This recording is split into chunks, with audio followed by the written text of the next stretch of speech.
Hello and welcome to the Authentic Freedom Virtual Church. My name is Lori Lumby and I'm the pastor and spiritual director of this online community. Let us pause for a moment while I read to you from our mission statement. We are a community of men and women who consider Jesus to be our teacher while honoring the spiritual truths inherent within all sacred traditions. We recognize the divine as that which is at once outside of us, within us, and present within all of creation, and which can be acknowledged by any name, image, or presence.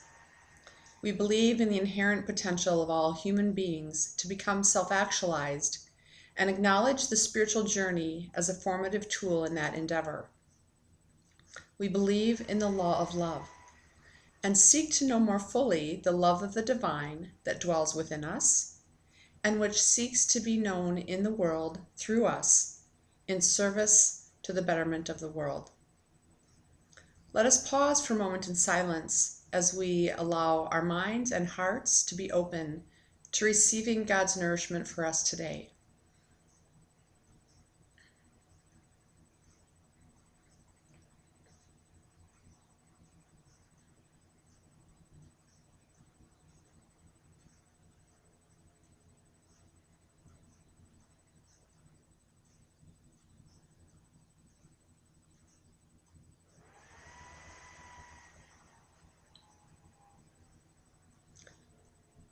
In this week's scripture, Paul reminds us that love is the fulfillment of the law, and that in order to fulfill the law, that we simply need to love one another, to love our neighbor as ourselves.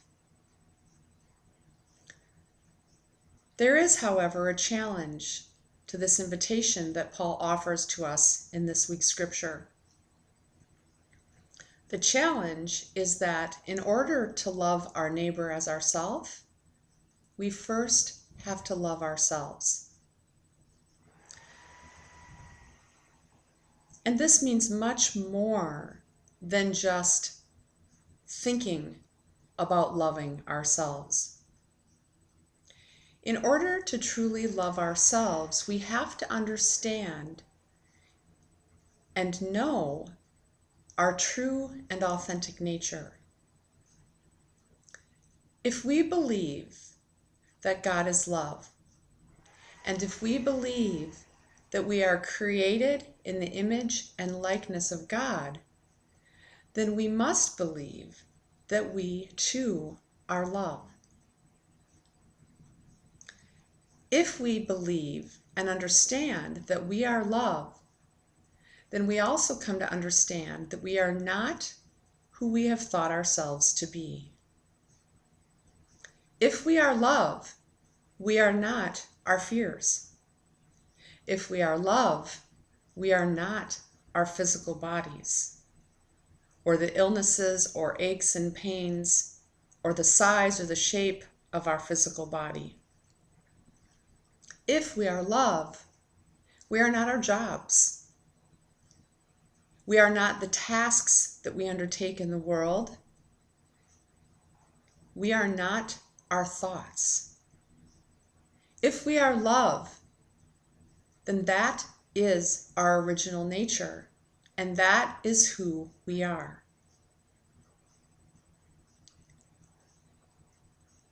We cannot, however, live out of that love until we understand and know that this is our true nature. To understand that we are not the limitations of the human condition, that we are not the fears or the compulsions or the desires of the human condition, but in truth, that we are love.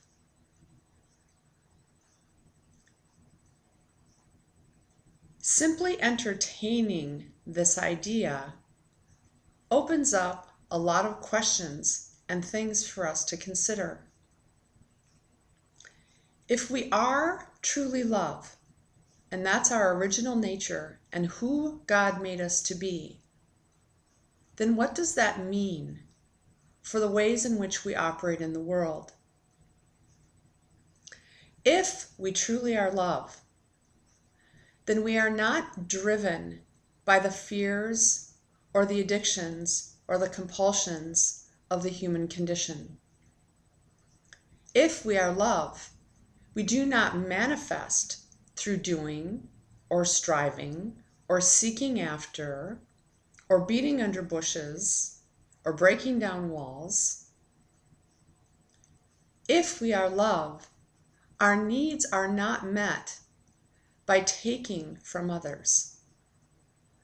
Our needs are not met by chasing after, having power over, making someone else smaller, or giving somebody less. If we are love, we are not judgmental. If we are love, we do not judge or condemn. If we are love, we do not separate. If we are love, we are not driven into categorizing or creating teams or saying, I'm right and you're wrong, or believing that our beliefs are more right than somebody else's beliefs. If we are love, then that's really all we are and all we're called to do.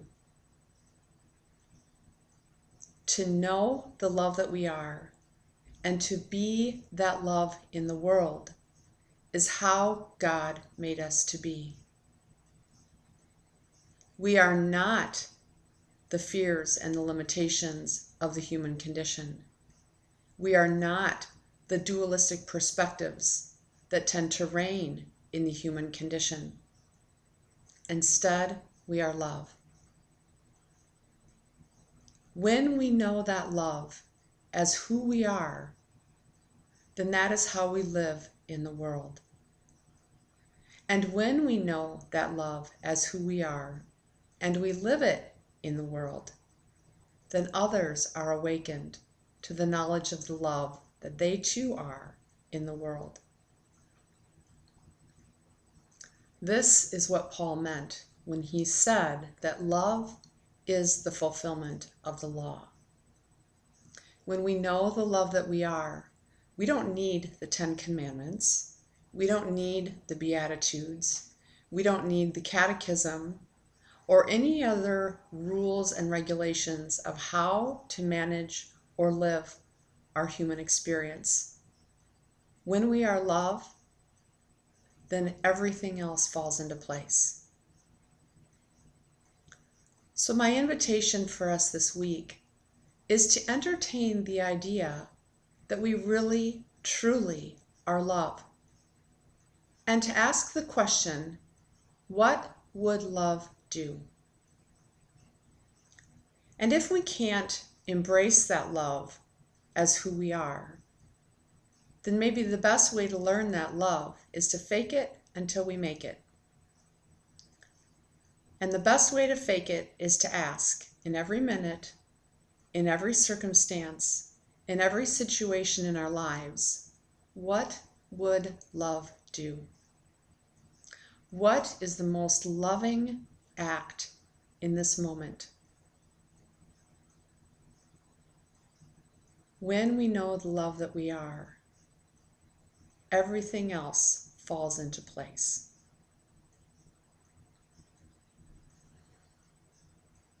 Thank you for your time and attention this week.